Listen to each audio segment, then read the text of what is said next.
Kabupaten Mamberamo Raya ini terbagi dalam dua wilayah. Ada wilayah pesisir dan wilayah tengah dan wilayah bagian hulu atau bagian atas. Sehingga disebut Mamberamo Hulu, Mamberamo Tengah, dan Mamberamo Hilir. Dengan spesifikasi alam yang berbeda. Kalau di bagian hilir berarti di pesisir pantai, di bagian tengah dua wilayah, sementara kalau di bagian hulu transportasi yang digunakan dan sumber daya alamnya lebih bergantung kepada sungai dan hutan. Sebenarnya tanpa kita memasukkan investasi saja, dana APBD kabupaten masih cukup untuk membiayai pembangunan infrastruktur maupun kesehatan, pendidikan, dan ekonomi kerakyatan. Oleh sebab itu, pasangan kami akan berusaha maksimalkan dana yang ada, karena penduduk Mamberamo hari ini tidak lebih dari 50.000. Kita hanya 36.000 jumlah jiwa. Oleh sebab itu, tanpa investasi saja dana itu kita cukup untuk membiayai roda pemerintahan maupun ekonomi kerakyatan di Mamberamo Raya. Nah, yang pertama kita mau usahakan adalah transportasi yang murah, agar supaya dengan transportasi yang murah ini dia akan berpengaruh pada ekonomi kerakyatan.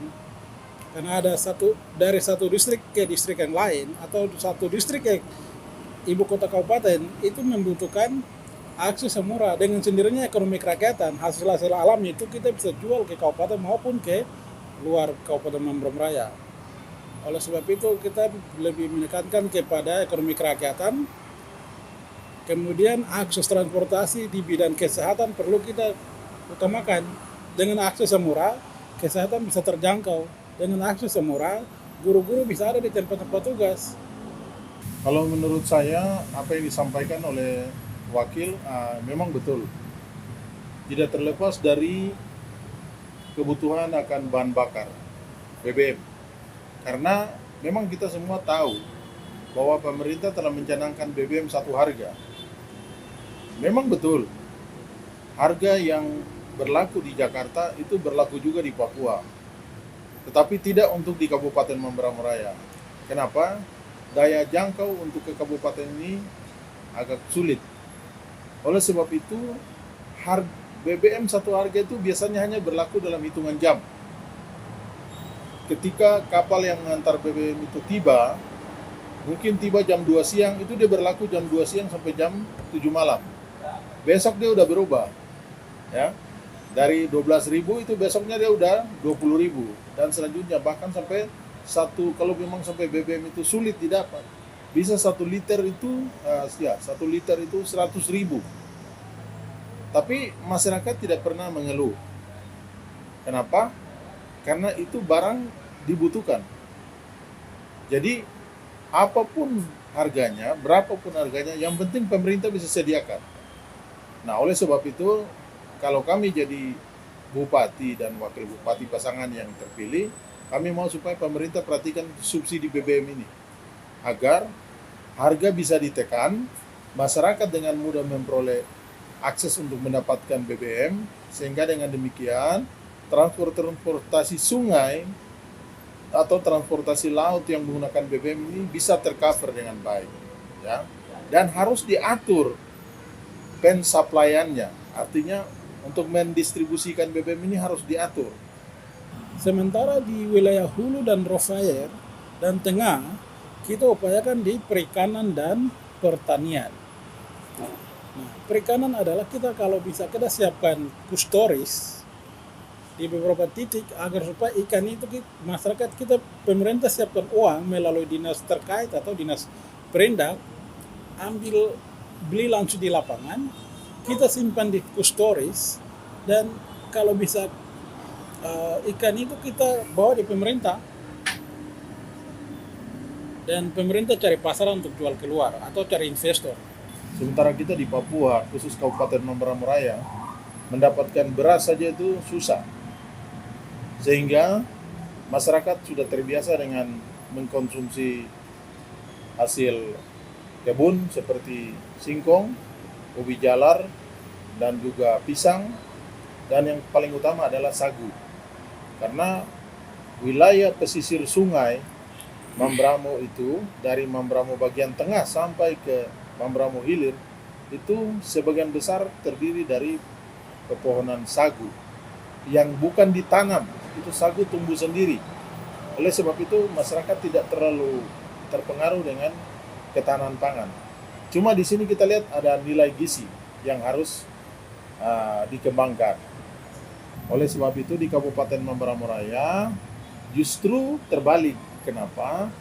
Di sana beras justru yang susah. Pemerintah dalam hal ini Dinas Pertanian telah mengajarkan kepada masyarakat cara bertanam untuk padi ladang. Yang menjadi kendala adalah pemerintah tidak siap untuk menyediakan alat untuk mengolah hasil daripada pertanian itu yang berupa gabah kering. Sehingga masyarakat di sana hasil tanamnya yaitu setelah mereka tanam jadi padi, padinya saja yang ditampung, ditimbang, dan disimpan. Ya itu terjadi di Mambramo Hulu ya.